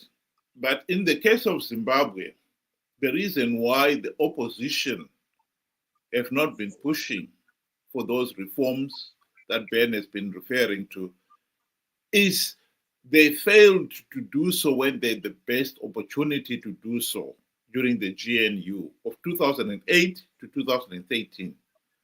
If you look at that period, you'll find MDC guys were bribed by Robert Mugabe and they forgot about the reforms. And they've pretended that they don't know that. And any attempt to refer to that period, you'll find the opposition will give you a blank. They don't want to discuss it because they know discussing it will mean admitting they failed. You will find are very few opposition leaders who have admitted that they took their eyes off the ball during the GNU. And one of those leaders is Professor Arthur Mtambara. In his book, he admitted that, yes, we took our eyes off the ball. But others, they've never admitted it. And even you'll find he admitted it in his book, but has been very careful to avoid it whenever he could. That is what people should understand. One other thing also is... Can I say it before I forget? Because I think this was a reference to me, if I can say, to replay this, because I'll forget It's blatant and it's straightforward. They're saying, as SADC, we produce the report to the Zimbabwean authority. The Zimbabwean authority has to portray it to the people, which is Zimbabwean authority. So Zimbabwean authority is ZANU-PF. He So says meaning we first give it to, he says we first give it to the Zimbabwean authority and then eventually to the people. Yeah. Right. So we got when they got the report. That report was then we saw the live report. This is not the report. This is just what he followed up saying. The actual report was a press conference that was aired on social media, TV, and everywhere. So we got the report. We cannot say we did not get the report. And we cannot then push the blame to say government did not give us the report. He gave us the report. So it brings me to my point to say, when he gave us the report, all opposition players were eager and ready to run with the report. Yes, the elections have been stated as illegal and so forth and so forth and so forth. People were excited about it. Some guys got so excited they took things way over, right? But then when he gave us the solution, the opposition are quiet. And in there is the solution. And nobody talks about it. Hell, you didn't even know the video exists. So how then would you know the solution if you do not want to run with the solution? So we are easy to identify the problem and keep on talking about the problem and the problem and the problem. But we do not want a solution. Zimbabwe does not want to get itself out of the mess, because if we honestly wanted to do, by now we should have been starting the fight for reforms, because he says it does not start on election day or after giving legitimacy. The fight should be now. And is there anybody fighting for reforms, or everybody is fighting to stop ED30 and Geza and all that? So it is our problem. It is our problem as Zimbabweans. We do not want to do right by ours. We know the problem. We have identified the problem. It is now for us to do our part that we do not want. Rather, we would want to listen to Chamisa, who would say, I am going to, win rigged elections. How do you win rigged elections? See, we cannot give an excuse to say, one, we don't have a solution. The solution was given to us. We were given advice. And we cannot blame SADC to say SADC does not want to help us. When SADC is warned already, do not participate and cry after.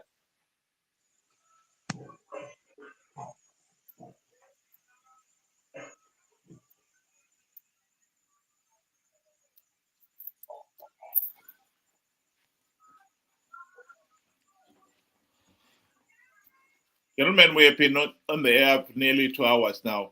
What I wanted to actually to play is this video clip of Ibrahim Traore.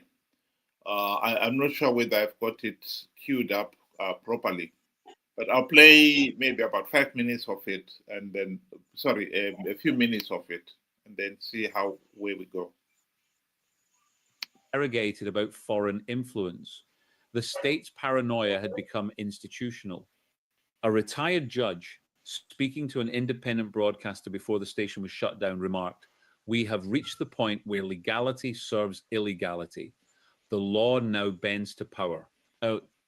Political theorists argue that the spiral reflected not strength but weakness, a government retreating into coercion to conceal the erosion of its moral authority. By invoking an existential threat to national security, Samia's administration managed to blur the line between governance and siege. For Tanzania's neighbors, the message was unmistakable. Internal dissent could be reframed as external aggression. This redefinition would soon implicate Kenya, Uganda, and even Rwanda, each accused without evidence of funding unrest. Such claims may have been implausible, but they served a purpose to rally domestic nationalism while deflecting scrutiny. At this point, the contrast with Captain Ibrahim Traoré of Burkina Faso could not have been starker. Where Samia wielded fear to preserve order, Traoré invoked discipline to empower sovereignty. His declaration, "Power that does not serve the people is an occupation, not a duty," became a moral counterweight to the Tanzanian doctrine of obedience. Scholars across the continent began to juxtapose the two models of leadership, the technocratic autocracy of Dar es Salaam versus the populist sovereignty of Ouagadougou. One saw stability through suppression, the other through participation. The contrast illuminated a continental crossroads, whether Africa's future would be guarded by states or guided by citizens. Meanwhile, inside Tanzania, the machinery of repression deepened its roots. Civil servants were required to sign loyalty pledges. Academics were instructed to review their syllabi for unpatriotic content. Even the church, long a moral sanctuary, faced surveillance under a new directive requiring the registration of all homilies that may influence social behavior. Oh, what made the spiral so effective was not merely violence, but predictability. The population learned to anticipate punishment before speaking, to censor thought before expression. Fear, once external, had migrated inward. By the end of the first month, the streets were calm, but the calm was unnatural, the calm of paralysis, not peace. From the outside, the government could boast of restored order. From within, citizens could only whisper. It was a silence thick enough to suffocate truth, yet fragile enough that a single spark, a missing lawyer, a slain teacher, a question unanswered could ignite it once more. And that spark was already glowing beyond the southern checkpoints, where the border fences could no longer contain the consequences of power. As the crackdown intensified, a new narrative emerged from Dar es Salaam, one that extended the regime's suspicion beyond its borders. In state media briefings, officials began to hint that foreign influence was behind the unrest, that the chaos was not homegrown but imported. For the first time in decades, Tanzania's internal crisis was reframed as a regional conspiracy. And in that reframing, one neighbor's name appeared repeatedly, Kenya. Okay.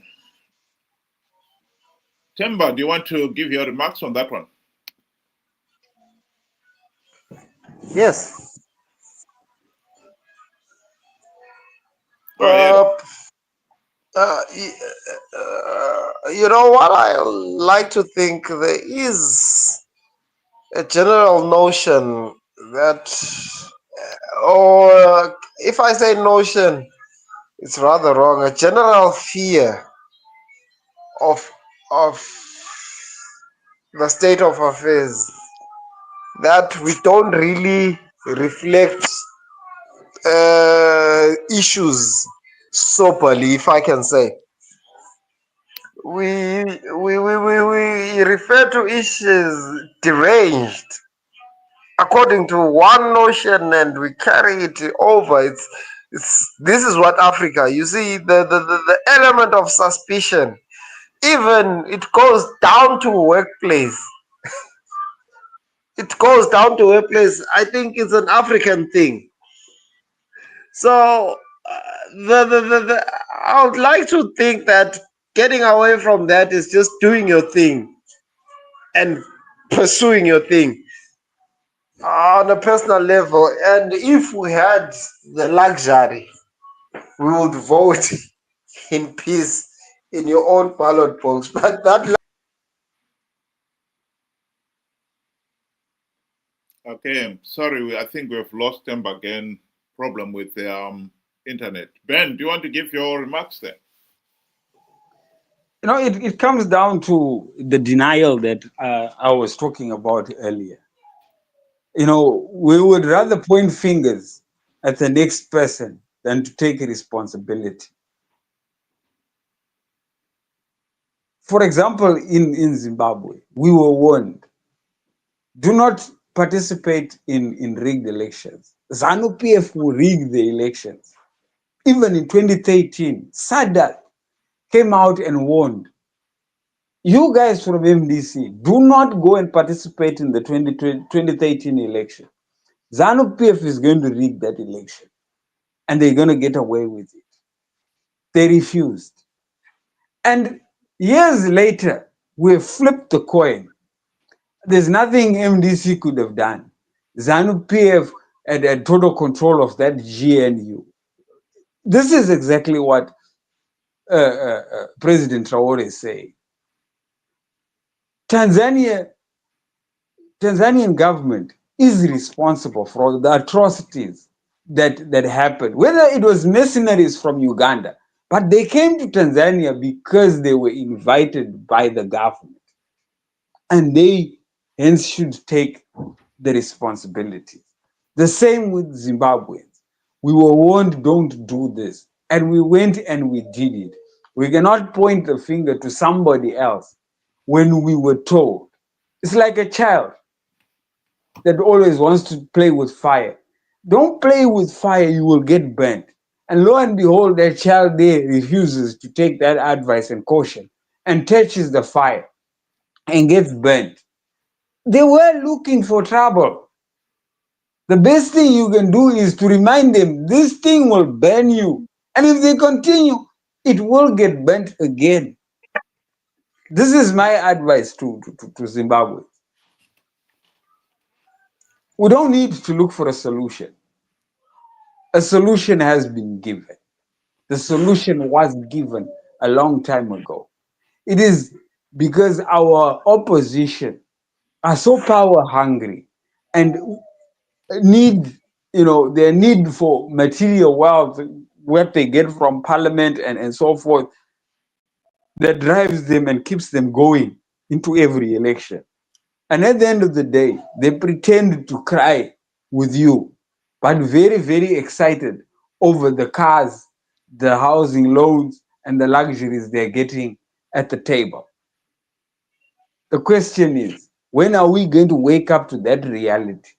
That both ZANU-PF and this current opposition that we have are all the same in all but name. They are one in all but name.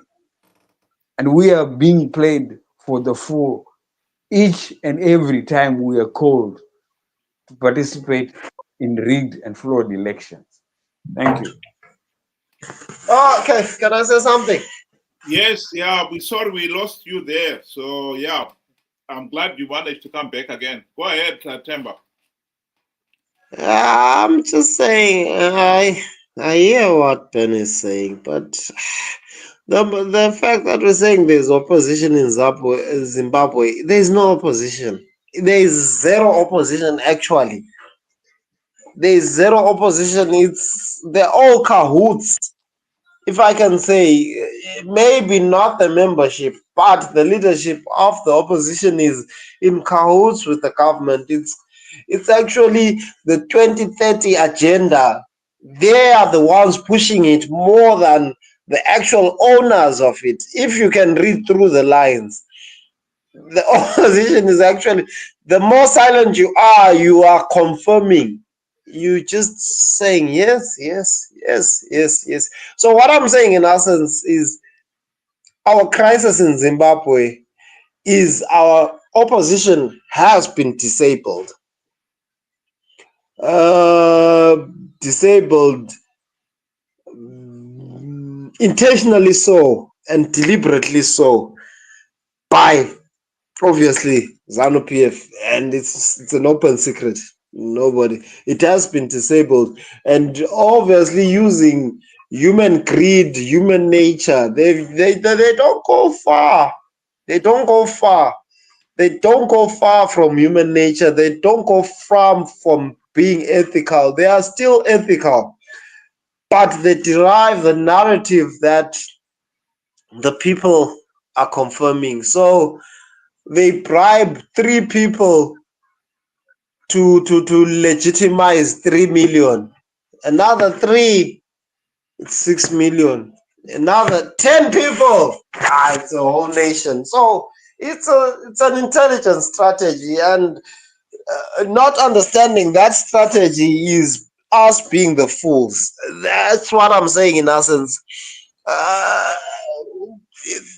We can say, we are the problem. We are not the problem. It's the system. The system has been decorated. I can't say fashioned. I can't say it has been decorated in such a way that it suits. I'll tell you now, ZANU-PF, they are not fools. They are people who are really learned. So money, they can buy the best brains. But now, as Zimbabwe, let's say we are 15 million. We can't. The moment we stand out, we are starved. So the moment we fear hunger, that's our problem. That's our problem. That as Zimbabwe, we fear hunger to the extent that we tremble. But hunger is a natural phenomenon. It's a natural phenomenon that happens to everyone. But us Zimbabweans, we think it's foreign. But for example, the rains are not coming. It's inevitable that there won't be maize. But we're so fearful of hunger to the extent that we can trade our souls. So what I'm saying in essence is the regime is capitalizing on that.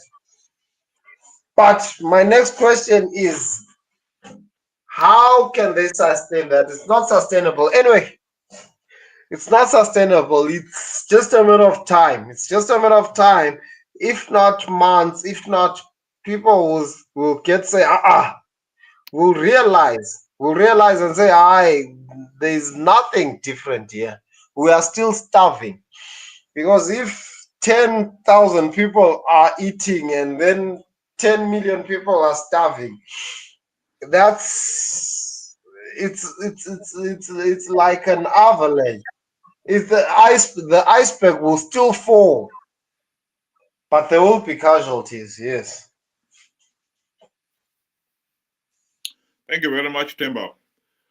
I didn't manage to get the clip that where Traore was talking about Generation Z, and that encouraging the young people to keep on fighting for a better Africa. Yes. I think it was a powerful speech, and I think it is well worth paying attention to. And I am one of those people who have also followed Ibrahim Traore, and can only express my admiration for what he has achieved in Burkina Faso, and in also reigniting the faith that we in Africa can run our own affairs. The only caveat I would want to add to that speech is that we should not make the mistake of thinking that Generation Z has the solutions, because we'll be falling into the same trap that the present leaders fell into. When they were fighting for independence, they genuinely believed that they know best. They have the solution and they should be listened to. And we know that was sowing the seed of this absolutism, dictatorial tendencies, where they believe they have the divine right to rule. And everybody should sit up and listen to them. We don't want a new generation to come in. Life is such that whether they like it or not, the Mnangagwas of this world will not be there forever. They will go. So the new generation will come in. But if we're not careful, we could end up with the new generation repeating the same mistakes of this generation of Mnangagwa and so forth. The biggest mistake they made is to believe that they knew best. They alone have the divine right to rule, and everybody else should listen. Democracy, a healthy and functioning democracy, is premised on the view that no one individual out there or party has the monopoly of knowledge. Earlier on, when we started this discussion, we played a video of Professor Lumumba, where he said democracy is a competition of ideas. Yes. That is what we should be encouraging. And that should be encouraged even with the new generation that is fighting to end the autocracy that has been imposed on Africa. That will be my final word on this issue. Themba, I don't know whether you want to come in and give your final remarks. No, I just want to concur with what you said. It's like democracy is just the competition of ideas, and people think differently, because the fact that somebody has a different notion to what I think and then I condemn him, it just shows me, I just prove myself to being primitive. I'm not evolving. Because evolving is like now with the fourth industrial revolution is upon us. We can't say, no, it's coming, it's upon us.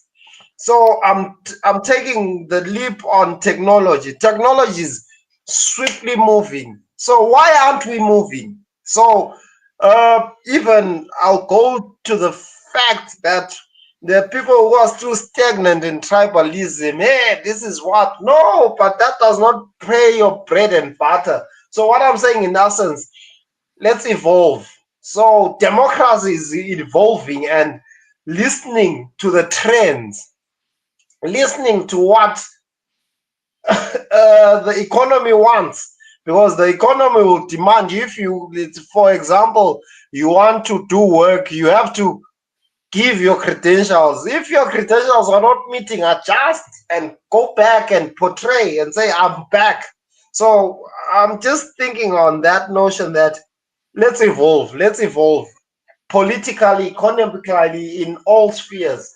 So let's not just be on the political side, but economically, let's advance, let's open our minds. That's what I can say. Sure.